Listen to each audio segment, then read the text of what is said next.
Le message du jour vous est présenté par notre frère Marc. Salut chers bien-aimés de notre Père Céleste. C'est vendredi, notre jour de louange et d'adoration. Mes chers amis, nous consacrerons nos vendredis à la louange et à l'adoration, car je crois que c'est une bonne chose à faire.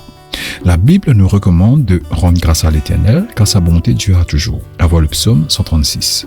Mes chers amis, je sais que depuis le début de cette nouvelle année, les premiers mots adressés à Dieu par son peuple dans le monde entier ont été « Merci Seigneur ». Et je crois que ces remerciements et actions de grâce réjouissent le cœur de Dieu. Mes chers amis, nous avons parlé de changements qui se produisent partout. Et qu'en est-il des changements dans notre façon d'adorer et de louer Dieu?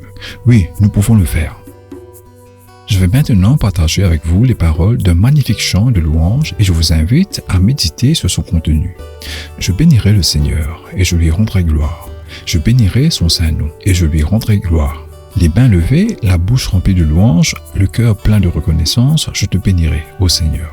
Bien-aimé, tout notre être, notre corps, âme et esprit est engagé dans cette louange et cette adoration. David disait « Tout en moi vibre pour toi, Seigneur ». Chers amis, je tiens également à souligner la grandeur, la bonté et la fidélité de Dieu pour toutes les actions qu'il a accomplies afin d'accomplir le plan de rédemption et de salut pour nos âmes. Merci pour la croix, Seigneur. Enfin, je vous recommande de louer et d'adorer Dieu avec les paroles de la Bible, en particulier celles du livre des psaumes. Cela signifie que nous devons lire et méditer la parole de Dieu.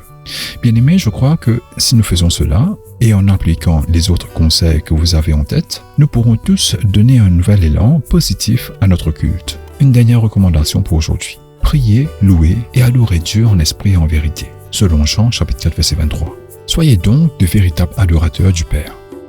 Que Dieu vous bénisse. N'oubliez pas de le faire dimanche matin à l'église et n'oubliez pas non plus la dîme. Profitez de vos proches et essayez de vous reposer. Nous nous retrouverons lundi pour une nouvelle étude de la parole de Dieu. À bientôt. Au revoir.